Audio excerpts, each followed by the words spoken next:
lugar na to. Pero naniniwala kami, sa likod ng lahat ng ito, meron pa rin magandang magdudulot, nagiging maganda pa rin ang result. And for them to know the value of life, for us, how to prepare. Linisin mo kami, Panginoon, and this is our prayer in Jesus' name. In the book of Job 14:5, siguro diretso ko na natin ang Mr. Novi. Since his days are determined, the number of his months is with you. James 4:13-15, come now, you who say today or tomorrow, we will go to such and such a city, spend a year there, buy and sell, make a profit, whereas you do not know what will happen tomorrow. For what is your life? It is even a vapor that appear time and then vanishes away. Ang mo, sa ating pong lahat, condolence po ulit sa immediate family, marami pang maaama. Sa isang situation, sa katulad nito, magsasama-sama po yung po lahat ng mga magkakamag-anak na mahal sa buhay, hindi dahil po sa isang reunion, kundi dahil sa merong isang naiwan, o merong isang naiwan at merong naiwan. At ito po yung pinakamahirap sa lahat ng pangarapin, daluhin. Mostly, yung po mga tao, galing abroad, galing sa iba-ibang bansa, sa iba-ibang lugar, kikita-kita kasi celebration. But ito yung reality. Hindi lang po kasi celebration, sometimes morning. At ito po yung sitwasyon. Wala po, never, sa isang tao dito na magpa-plan ng isang reunion sa isang lugar na katulad nito. Wala po din na mag-celebrate or magpa-plan para po magkaroon ng ganitong klase ng may mic, kaya na meron nakahiga. At yung iba hindi makapag-celebrate kasi na pinipit pa niya yung mga moments at yung mga nire-reminis pa yung mga nakaraan po, yung mga good memories. Ito po yung scenario. Brothers and sisters, ito po yung reality ng buhay. In the book of Job 14:5, since his days are determined, number 1, ang Diyos din po nakakaalam kung kailan ilang taon, anong buwan, anong araw, anong sitwasyon kukunin ng isang tao. Kaya po, tawag na may birthday, meron pong death. So, at yan po ang reality. For information, hindi po ito basis at hindi po magiging basihan po yung age ng tao. At hindi rin po tayo magsasabi sa Diyos na pwede bang pahingahin niyo po muna ako bago po ninyo ako unin kasi napapagod ako. Meron akong encounter na isang tao sa isang situation, sa isang lugar na ganito kalaki, pero isa lang po yung kausap ko. Siguro 3 sila to be exact, ika-4 po yung earn na. At isa na po siyang memory funeraria, pero malungkot na yung funeraria na yun, pero nagpalungkot pa is yung situation na yun. Yung sabi nga niya nung time na siya, kaharap ko na siya, kausap ko po yung mismong asawa, hindi pa po ako makaiyak ngayon kasi kailangan ko po muna siyang ayusin dahil tomorrow flight namin papunta ng Cebu. Doon po namin siya talaga, doon kami mag-ano ng kanyang pamilya. Namatay po yung kanyang husband na from work po siya, kinaumagahan na lang po niya nakita wala ng buhay, patay na. At pagkatapos, sinabi niya dun sa manugang, sabihan niya, kung gagawin ko, cremate mo na lang. Habang umiyak, hindi siya makaiyak kasi nga po, wala siyang time umiyak dahil 3 days na po yung nakaalat doon sa funeraria na yun. It is appointed for men to die once. Diyos po yung nakakaalam, hindi po tayo. At never po nating sasabihin, yes, pwede mag-request, pero meron tayong hiniram lang na buhay. Anytime soon, pwede ulit. At hindi po tayo ang makakaalam kung kailan, kung paano, at hindi rin tayo po magdidikta. Bakit? Ang beauty. Kung ano yung meron makukuha pa rin dito sa week na to. Meron po 3 composition ng tao. The body, the soul, and the spirit. Yung po body, ito po. The soul po, 3 composition ng tao. Ang body po, at ang body could not stand alone without the spirit of life coming from the Lord, at yan po yung hiningan sa atin. So, ang tao po, clinically dead, yes, pero pag dineclare na ang taong patay, umalis na po yung spirit of life po sa kanya. Yun po yung hininga ng Diyos kay Adan. At yun po yung buhay na hiniram lang natin.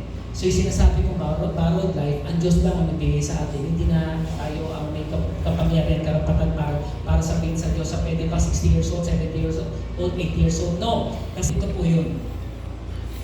Tandaan niyo po lahat. Kung bakit may ganito open sa ating lahat ito, para makita natin ito ang reality ng buhay. Whether we like it or not, may magbibihis po sa atin. Magbibihis sa atin, meron magpapasok sa atin sa eksaktong pwesto na hindi ka makakakilos. Kung may phobia ka sa masikip, wala ka ng choice. Ito po, yan po yung pupunta sa lupa. Gaano man katalino, gaano man kagaling, gaano man ka-superior, superb ang isang tao, darating oras, babalik ang tao sa alikabok. Sa composition is the soul. Dito po ako ibigyan ng konting oras. The soul, composed po siya ng 5 senses. Kaya wala natin yung soul. At alam niyo po ba kung sino yung tao, kung sino siya, talaga yung totoong siya, siya na po yung nag-depart dun sa katawan na to. Death is a separation of the spirit and soul from the body. Natin siya ng mga tangible things, ng mga material things. Nabigyan natin siya ng future, even yung mga anak natin. Walang masama po doon. Vitamins, insurance, lahat ng mga investments, walang passive income, lahat yan. Good. But don't forget your soul.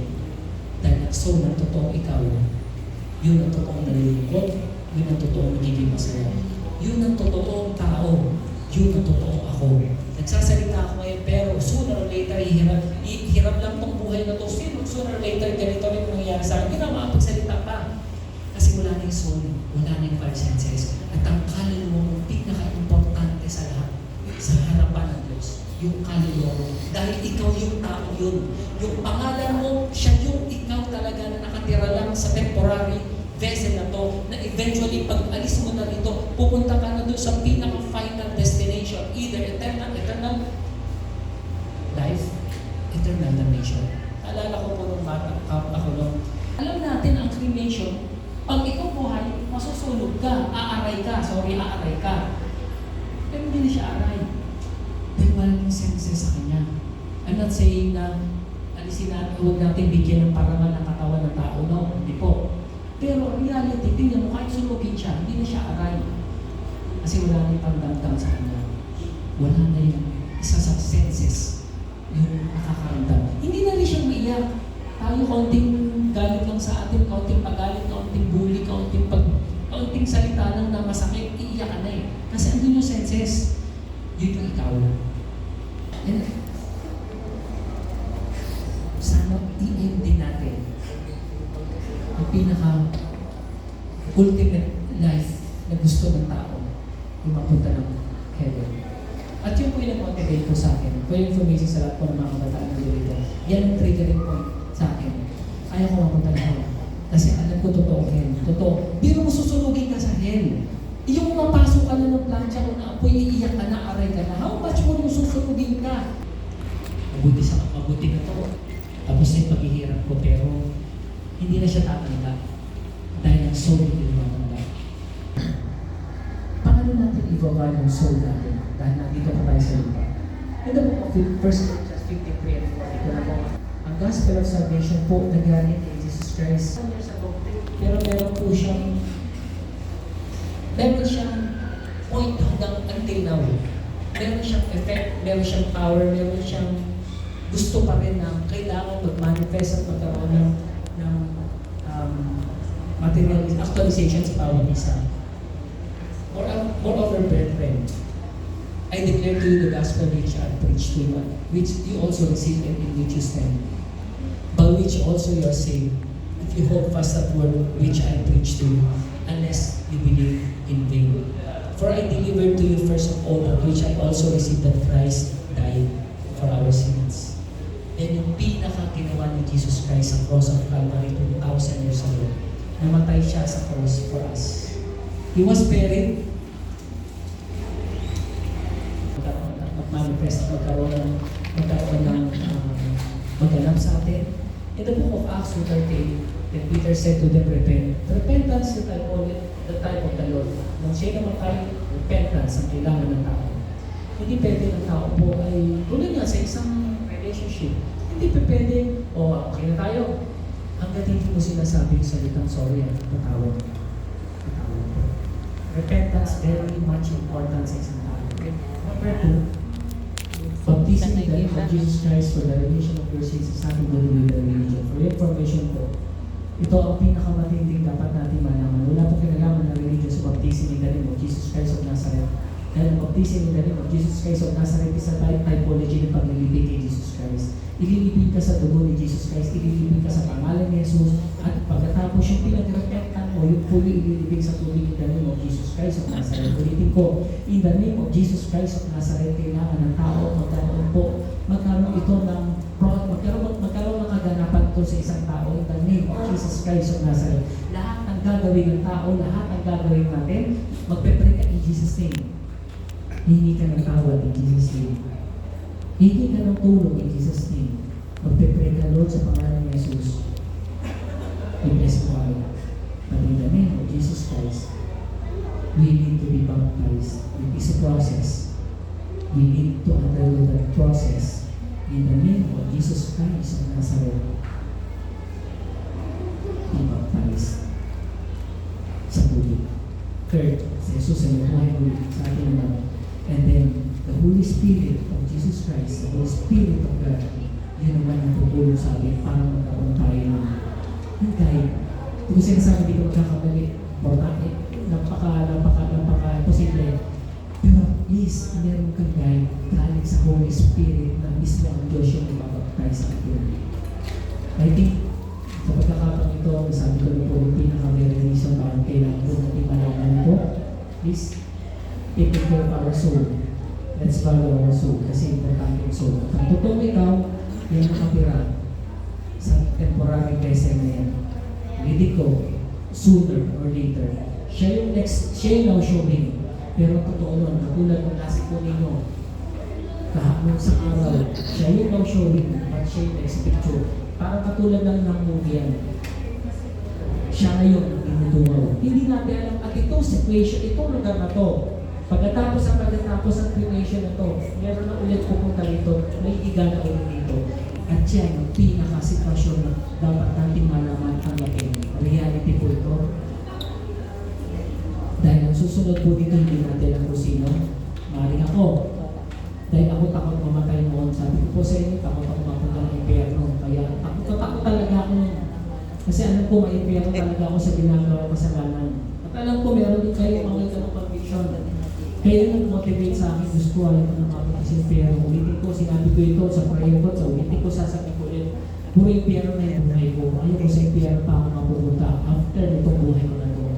Lord, tulungan mo po ako. At alam ko, meron din kayo dito na gusto ko na talaga may ayos na yung buhay natin. Walang masama na aminin sa Diyos yung mga problema, mga kasalanan, yung mga fault. Walang problema. Kasi alam naman na talaga nila, kahit hindi ko sabihin, ang problema, ang kailangan lang natin is yung aminin mo ng magkasala kayo in front of the Lord. At ulitin ko, parang sa gano'n, ito po, if ever na dumating ito sa atin. Kaya nga sabi ko po sa inyo, every time na meron po ganito, meron ganitong funeral sa lahat po, sa lahat ng pinuntahan ko po. Sabi ko, minsan sometimes po, pasok sa inyo, Brother Peter sa inyo, sa ating lahat. Minsan, ako po, ito lang ako lang. Sabi ko, mabuti pa siya. Graduate na siya sa buhay niya dito. Ako, marami pa akong struggle. Sigurado hindi ito yung mukha niya po siya. Pero ito yung reality po, na once na-accepted mo itong sitwasyon na to, ikaw personally, tanggap mo na anytime soon. Maharap ako dito. Ganito higatin ako. Kung kukwentuhan nila, iiyakan nila. Susundan nila. Mag-i-inspiration nila. Mag-motivate sila. Higit sa lahat. Lord, gusto ko rin kung sakali ko rin mo ako. Doon sa oras na katulad na ako ng lolo ko, tatay ko, kapatid ko, na nagawa niya yung part na reconcile yung mga tao, na kahit hirap na hirap siya, nakikita ko siya, nagpe-praising, nagpe-praising. mag-pray po